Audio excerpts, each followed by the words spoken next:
Iran Israel युद्ध के बीच Hormuz strait की चर्चा हो रही है, क्योंकि होर्मुज स्ट्रेट से जिस तरीके से जहाजों की आवाजाही बंद है, तो दुनिया में महंगाई की मार देखने को मिल रही है। इसी वजह से होर्मुज पर बहुत चर्चा हो रही है। यहाँ बड़ा सवाल यह है कि आखिर होर्मुज पर किसका अधिकार है। लेकिन उससे पहले आपको बता दें कि दुनिया का 20 से 25% ऊर्जा आपूर्ति होर्मुज स्ट्रेट के जरिए ही होता है, और इसीलिए यह पूरी दुनिया के लिए अहम हो जाता है।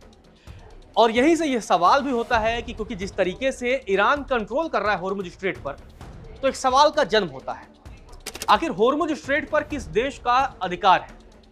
क्या ईरान का अधिकार है या इसके लिए कोई अंतर्राष्ट्रीय नियम है। दरअसल ईरान द्वारा इस अहम समुद्री मार्ग में जहाजों की आवाजाही सीमित किए जाने के बाद से ही इस सवाल का जन्म हुआ है। और सवाल यही, क्या उसे अंतर्राष्ट्रीय कानून के तहत ऐसा करने का अधिकार मिला है, और क्या अमेरिका जैसे देश सैन्य काफिलों के जरिए इस रास्ते को सुरक्षित बना सकते हैं, जैसा कि पिछले दिनों अमेरिकी राष्ट्रपति डोनाल्ड ट्रंप ने होर्मुज फोर्स गठन करने की वकालत की थी। हालांकि तब दुनिया के कई देशों ने मना कर दिया था, लेकिन अब 6 देशों ने होर्मुज पर बड़ा बयान दिया है। तो ऐसे में इस पूरे वीडियो में आपको बताता हूं कि होर्मुज पर अंतर्राष्ट्रीय कानून क्या कहता है, होर्मुज पर किस देश का अधिकार है, और होर्मुज की अहमियत क्यों। तो सबसे पहला सवाल यही कि क्यों अहम है होर्मुज। होर्मुज स्ट्रेट फारस की खाड़ी को ओमान की खाड़ी से जोड़ता है, और ये दुनिया के सबसे महत्वपूर्ण समुद्री मार्गों में से एक है।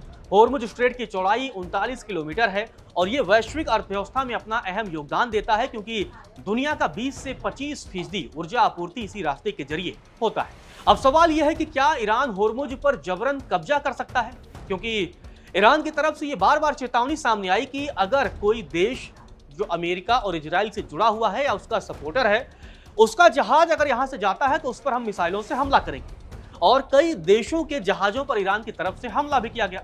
तो यहीं पर यह सवाल है कि क्या ईरान ऐसा कर सकता है, और क्या अमेरिका दुनिया के कई देशों के साथ मिलकर यहां ईरान के खिलाफ हमला कर इस पूरे स्ट्रेट पर कब्जा जमा सकता है, कि जैसा कि पिछले दिनों ट्रंप ने पूरी दुनिया से आह्वान किया था और एक पोस्ट लिखा था जिसमें यूरोप समेत कई देशों से यह अपील की थी कि आप लोग आइए, अपने अपने जहाजी बेड़े को आप भेजिए और होर्मुज पर कब्जा जमाते हैं और पूरी दुनिया के लिए ऊर्जा आपूर्ति का रास्ता सुनिश्चित करते हैं।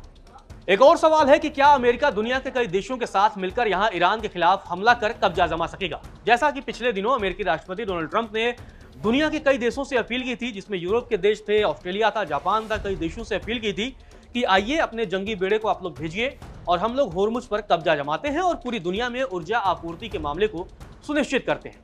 तो इसीलिए होर्मुज स्ट्रेट पर यह पूरा बवाल होता है। अब अगर अमेरिका इस पर कब्जा जमाएगा तो क्या असर पड़ेगा। दरअसल अंतर्राष्ट्रीय कानून के हिसाब से होर्मुज को अंतर्राष्ट्रीय स्ट्रेट माना जाता है, मतलब इस पर अंतर्राष्ट्रीय नियम लागू होता है, किसी एक देश का नियम लागू नहीं होता है।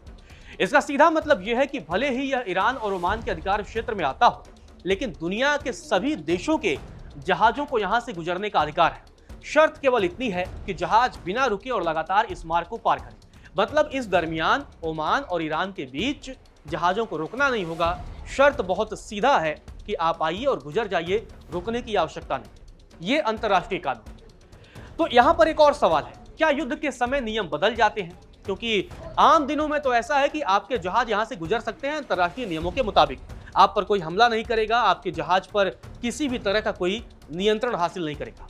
जैसे ही युद्ध का वक्त आता है और सशस्त्र संघर्ष शुरू होता है तो नियम भी बदल जाते हैं और समुद्री युद्ध कानून लागू हो जाता है।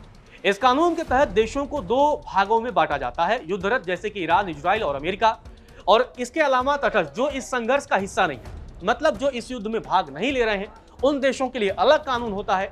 और जो इस युद्ध में शामिल हैं, जैसे कि मौजूदा समय में ईरान है, अमेरिका है और इजराइल है, इन दोनों के लिए अलग अलग नियम लागू होते हैं।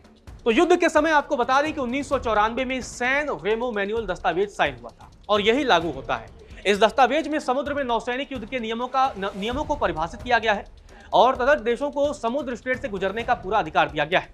युद्ध में शामिल देश जहाजों को निशाना नहीं बना सकते हैं, मतलब कि जो देश युद्ध में शिरकत कर रहे हैं, भाग ले रहे हैं, वो उन देशों के जहाजों पर हमला नहीं कर सकते हैं जो इस युद्ध में शामिल नहीं। लेकिन हाँ, यहाँ पर नियम ये है कि अगर वहां से इजराइल या अमेरिका का झंडा लगा कोई जहाज गुजरता है तो ईरान उस पर हमला कर सकता है, क्योंकि ये दोनों देश युद्ध में शामिल हैं।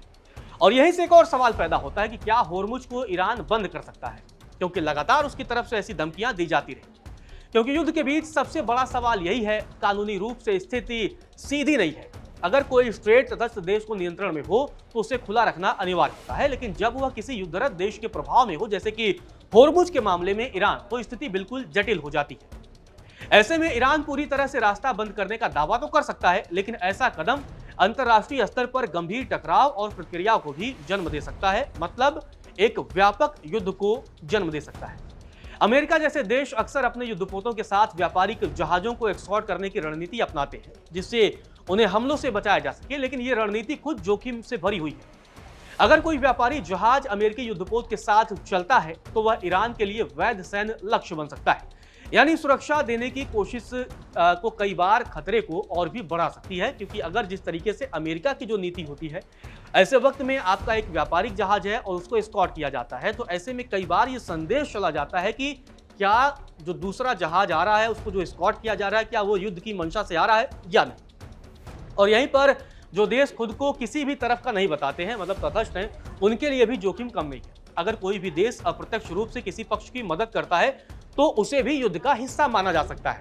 ऐसी स्थिति में उसके जहाज और युद्धपोत भी हमले के दायरे में आ सकते हैं, यानी तटस्थ बने रहना भी इस संघर्ष में आसान नहीं है और उन पर भी युद्ध हो सकता है। जैसे कि कोई एक ऐसा देश है जो अमेरिका की मदद कर रहा है, लेकिन वो उस युद्ध में भागीदार की भूमिका में नहीं है, और अगर ईरान को लगता है कि वो देश है वो अमेरिका या इजराइल की हेल्प कर रहा है, चाहे वो सैन्य हेल्प हो, चाहे वो किसी भी प्रकार की मदद हो, तो ऐसे सिचुएशन में उस देश के जहाज पर ईरान हमला कर सकता है। यहां पर नियम बदल जाता है।